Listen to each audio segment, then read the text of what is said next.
ಆಹಾ ಎಷ್ಟು ಚೆನ್ನಾಗಿದೆ ಅಲ್ವಾ ಅಂಜಲ್ ಫ್ರೈ. ಮನೆಯಲ್ಲೇ ಮಾಡಿರುವಂಥ ಮಸಾಲೆಯಲ್ಲಿ ಮಾಡಿರುವಂಥ ಅಂಜಲ್ ಫ್ರೈ ಹೇಗಾಗಿದೆ ನೋಡೋಣ ಬನ್ನಿ. ಕ್ವಿಕ್ಕಾಗಿ ಯಾವ ರೀತಿ ಮಾಡುತ್ತೀನಿ ಅಂತೇಳಿ ಬನ್ನಿ. ಅದಕ್ಕಿಂತ ಮುಂಚೆ ಮಲ್ಪೆಗೆ ಹೋಗಿ ಬರುವ.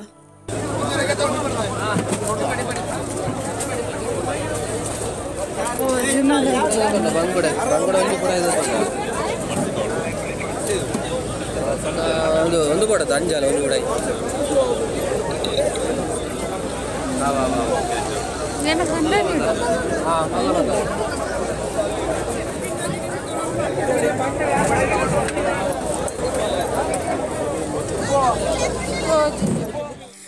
ನೋಡಿ, ನಾವಿವಾಗ ಮಲ್ಪೆಗೆ ಹೋಗಿ ಅಂಜಲ್ ಫಿಶ್ನ ತಂದಿದ್ದೀವಿ. ನಾನೇನು ಇಷ್ಟು ಸ್ವಲ್ಪ ಮಾಡ್ತಾಯಿದ್ದೀನಿ ಅಂದ್ಕೊಬೇಡಿ, ಇನ್ನೂ ಸ್ವಲ್ಪ ಫ್ರಿಜ್ಜಲ್ಲಿ ಎತ್ತಿಟ್ಟಿದ್ದೀನಿ. ಇವಾಗ ಒಂದು 4 ಅಂಜಲ್ ಫಿಶ್ನ ಕ್ಲೀನ್ ಮಾಡಿ ಕಟ್ ಮಾಡಿ ಇಟ್ಕೊಂಡಿದ್ದೀನಿ. ಇದಕ್ಕೆ ನಾನಿವತ್ತು ಅಂಜಲ್ ಫ್ರೈ ಮಾಡುವ ಅಂತ ಅಂದ್ಕೊಂಡೆ. ಅದಕ್ಕೆ ನಾನಿಲ್ಲಿ ಫಿಶ್ ಕ್ಲೀನ್ ಮಾಡಿ ತಂದಿಡುವಾಗ ಇವನು ರೆಡಿ ಆದ ನೋಡಿ, ಅಳ್ತಾ ಇದ್ದಾನೆ. ಇವಾಗ ಇದಕ್ಕೆ ನಾವು ಸ್ವಲ್ಪ ಪದಾರ್ಥ ಮಾಡುವಂತ ಎತ್ತಿಟ್ಟೆ, ಮತ್ತು ಫ್ರೈಗೆ ಅಂತ ಸ್ವಲ್ಪ ಎತ್ತಿಟ್ಟೆ. ಹಾಗೆ ಇಲ್ಲಿಗೆ ಇವಾಗ ನಾವು ಅಂಜಲ್ ಫ್ರೈನ ಮಸಾಲೆಗೆ ರೆಡಿ ಮಾಡ್ತಾಯಿದ್ದೆ, ಅಂದರೆ ಮ್ಯಾರಿನೇಟ್. ಅದಕ್ಕಿಂತ ಮುಂಚೆ ಉಪ್ಪು ಖಾರ ಎಲ್ಲ ಹಾಕಿ ಫಿಶ್ಶಿಗೆ ಎಳ್ಕೊಳ್ಬೇಕಲ್ಲ, ಅದಕ್ಕೆ ಸ್ವಲ್ಪ ಹಾಕ್ತಾಯಿದ್ದೀನಿ. ಇಲ್ಲಿ ನಾನು 1 ಸ್ಪೂನು, ಒಂದು ಅರ್ಧ ಸ್ಪೂನ್ ಆಗುವಷ್ಟು ಅರಶಿನ, ಹಾಗೆ 2 ಸ್ಪೂನು ಚಿಲ್ಲಿ ಪೌಡ್ರ್, ಹಾಗೆ ಸ್ವಲ್ಪ ಉಪ್ಪು, ಒಂದು ಅರ್ಧ ಲೆಮನನ್ನು ಹಾಕಿ ಇವಾಗ ಇದನ್ನು ಚೆನ್ನಾಗಿ ಮಿಕ್ಸ್ ಮಾಡ್ಕೊಳ್ತಾ ಇದ್ದೀನಿ. ಅದರಲ್ಲಿ ಲಿಂಬು ಅಲ್ಲಿ ಬೀಜ ಇರುತ್ತಲ್ಲ, ಅದನ್ನು ತೆಗೆದು ಬಿಸಾಡ್ತಾ ಇದ್ದೀನಿ. ಅಂದರೆ ಬೀಜ ಹಾಕಿದರೆ ಮತ್ತೆ ಫ್ರೈ ಮಾಡುವಾಗ ಕಹಿ ಅಂತ ಬರುತ್ತೆ, ಅದಕ್ಕೋಸ್ಕರ ಚೆನ್ನಾಗಿ ಮಿಕ್ಸ್ ಮಾಡ್ಕೊಳ್ಬೇಕು. ಸ್ವಲ್ಪ ಖಾರ ಕಡಿಮೆ ಆದರೆ ಸ್ವಲ್ಪ ಖಾರನೂ ಹಾಕ್ಕೋಬೋದು. ಹಾಗೆ ಏನು ಗೊತ್ತಾ ಫ್ರೆಂಡ್ಸ್, ಇಲ್ಲಿ ನಾನು ಈ ಥರ ಫಸ್ಟಿಗೆ ಮ್ಯಾರಿನೇಟ್ ಮಾಡ್ತಾ ಇದ್ದೀನಿ. ಯಾಕಂದರೆ ನಮಗೆ ಒಂದು ಫ್ರೈ ಮಾಡುವಾಗ ಅದು ಟೇಸ್ಟ್ ಚೆನ್ನಾಗಿ ಬರಬೇಕು ಅಂದರೆ ಮೊದಲು ನಾವು ಅರಶಿನ ಮತ್ತು ಸ್ವಲ್ಪ ಉಪ್ಪು ಹಾಕಿ ಮ್ಯಾರಿನೇಟ್ ಮಾಡಿಕೊಂಡು ಇಡಬೇಕು. ನಾನಿಲ್ಲಿ ಸ್ವಲ್ಪ ಹುಳಿ ಕಮ್ಮಿ ಆಯಿತು, ಮಸಾಲೆ ದಪ್ಪ ಆಯಿತು, ಅದಕ್ಕೆ ಲಿಂಬುನ ಹಿಂಡ್ಕೊಂಡೆ. ಇವಾಗ ಚೆನ್ನಾಗಿ ಫಿಶ್ಶಿಗೆ ಹಚ್ಕೊಳ್ಳುವ ಮಸಾಲೆನ.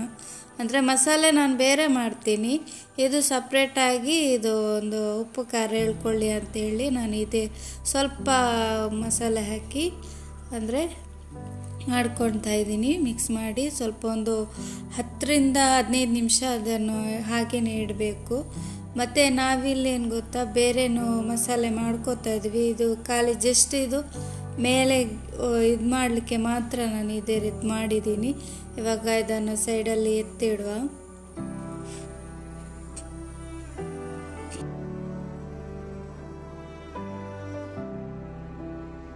ಇವಾಗ ನಾವಿಲ್ಲಿ ಫಿಶ್ ಫ್ರೈಗೆ ಏನೆಲ್ಲ ಬೇಕು ಅಂತೇಳಿ ಮಸಾಲೆ ಎತ್ಕೊಳ್ತಾ ಇದ್ದೀನಿ. ಇಲ್ಲಿ ನಾನು ಒಂದು ಅರ್ಧ ಬೆಳ್ಳುಳ್ಳಿ, ಹಾಗೆ ಅರ್ಧ ಶುಂಠಿ, ಸ್ವಲ್ಪ ಹುಳಿ, ಮತ್ತು ಕಾಳುಮೆಣಸು, ಕೊತ್ತಂಬರಿ, ಜೀರಿಗೆ ಇಷ್ಟು ಐಟಮ್ ಹಾಕ್ತಾ ಇದ್ದೀನಿ. ಅದಕ್ಕೆ ಸ್ವಲ್ಪ ಅರಶಿನ,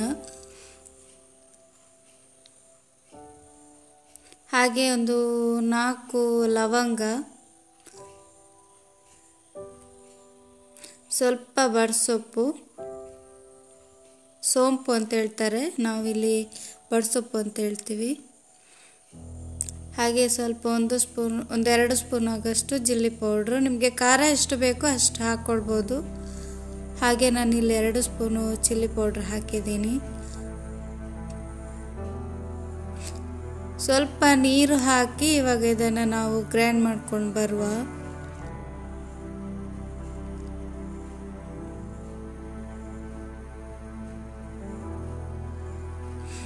ನೋಡಿ, ಇಲ್ಲಿ ಗ್ರೈಂಡ್ ಮಾಡ್ಕೊಂಡಾಯಿತು.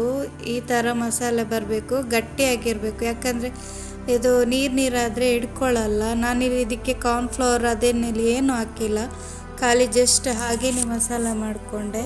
ಇವಾಗ ನಾವು ಇಲ್ಲಿ ಮ್ಯಾರಿನೇಟ್ ಮಾಡಿಟ್ಟಿರುವಂಥ ಫಿಶ್ಶಿಗೆ ಈ ಮಸಾಲೆನ ಹಾಕುವ. ಇದು ಚೆನ್ನಾಗಿ ಮಿಕ್ಸ್ ಮಾಡ್ಕೊಂಡಾದಮೇಲೆ ಇದನ್ನು ಮತ್ತೆ ಒಂದು 5 ರಿಂದ 10 ನಿಮಿಷ ಹಾಗೆಯೇ ಮ್ಯಾರಿನೇಟ್ ಆಗಲಿಕ್ಕೆ ಎತ್ತಿಟ್ಕೊಳ್ಬೇಕು. ಇದಕ್ಕಿಂತ ಮೊದಲು ನಾನು ಉಪ್ಪು ಖಾರ ಎಲ್ಲ ಹಾಕಿ ಎತ್ತಿಟ್ಟಿದ್ದೀನಿ. ಆದರೂ ಕೂಡ ಇದು ಮಸಾಲೆ ಕಡ್ದಾದ್ಮೇಲೆ ಮತ್ತೊಂದು ಸಲ ಮಸಾಲೆ ಇರ್ಕೊಳ್ಬೇಕಲ್ಲ, ಅದಕ್ಕೆ ನಾನು ಮತ್ತೊಂದು ಸಲ ಒಂದು 5ರಿಂದ 10 ನಿಮಿಷ ಹಾಗೆಯೇ ಎತ್ತಿಡ್ತಾ ಇದ್ದೀನಿ. ನೋಡಿ ಎಲ್ಲ ಮಸಾಲೆ ಮಿಕ್ಸ್ ಆಯಿತು.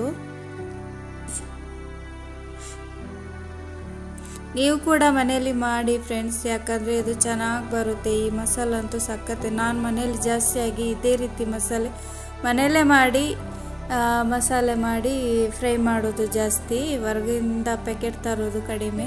ಇವಾಗ ಇದನ್ನು ಮ್ಯಾರಿನೇಟ್ ಆಗಲಿ ಅಂತ ಸೈಡಲ್ಲಿ ಎತ್ತಿಟ್ಟಿದ್ದೆ. ಇವಾಗ ಇಲ್ಲಿ ಪ್ಯಾನ್ ಕೂಡ ಬಿಸಿ ಆಯಿತು. ಒಂದು 2 ಸ್ಪೂನ್ ಆಗುವಷ್ಟು ಎಣ್ಣೆ ಹಾಕಿ ಫ್ರೈ ಮಾಡಲಿಕ್ಕೆ ಇಡ್ತಾ ಇದ್ದೀನಿ. ಎಣ್ಣೆ ಬಿಸಿ ಆಗಿದೆ. ಇವಾಗ ನಾವಿಲ್ಲಿ ಫಿಶ್ನ ಹಾಕ್ತಾ ಇದ್ದೀವಿ. ನೋಡಿ ಮಸಾಲೆ ಹೇಗೆ ಅಂಟ್ಕೊಂಡಿದೆ ನೀವೇ ನೋಡ್ತಾ ಇದ್ದೀರಾ. ಇಷ್ಟೇ ದಪ್ಪಕ್ಕೆ ಹದಕ್ಕೆ ಗ್ರ್ಯಾಂಡ್ ಮಾಡಿಕೊಂಡ್ರೆ ನಿಮಗೆ ಮಸಾಲೆ ಚೆನ್ನಾಗಿ ಹಿಡ್ಕೊಳ್ಳುತ್ತೆ ಮತ್ತು ಫಿಶನ್ನು ಚೆನ್ನಾಗಿ ಫ್ರೈ ಆಗುತ್ತೆ. ಕೆಲವೊಂದು ಸಲ ಮಸಾಲೆ ಬಿಟ್ಕೊಳ್ಳುತ್ತಲ್ಲ, ಆ ಥರ ಇದರಲ್ಲಿ ಬಿಡಲ್ಲ, ಚೆನ್ನಾಗಿ ಅಂಟ್ಕೊಳ್ಳುತ್ತೆ.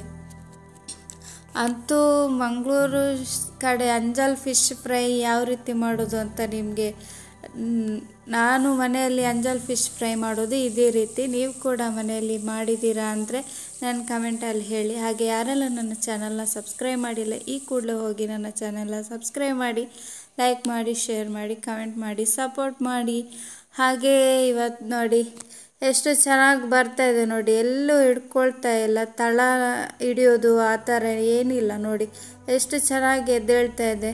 ಮಸಾಲೆ ನೋಡಿ ಎಷ್ಟು ಚೆನ್ನಾಗಿ ಇಟ್ಕೊಳ್ತಾ ಇದೆ. ನಿಮಗೇನೆ ಕಾಣಿಸ್ತಾ ಇರ್ಬೋದು. ನಾನು ಇದಕ್ಕೆ ಕಾರ್ನ್ಫ್ಲವರ್ ಪುಡಿನ ಯಾವುದೂ ಹಾಕಿಲ್ಲ, ಹಾಗೇ ಫ್ರೈ ಮಾಡ್ತಾಯಿದ್ದೀನಿ. ಇದಕ್ಕಿಂತ ಈ ಹೊರಗಡೆ ಪ್ಯಾಕೆಟ್ ತಂದು ಫ್ರೈ ಮಾಡೋದಕ್ಕಿಂತ ಇದೇ ಬೆಸ್ಟು. ನಾವು ಮನೆಯಲ್ಲೇ ಮಾಡಿಕೊಂಡು ತಿನ್ಕೋಬೋದು. ಎಷ್ಟು ಚೆನ್ನಾಗಿ ಬರುತ್ತೆ ಗೊತ್ತಾ ಮಸಾಲೆ.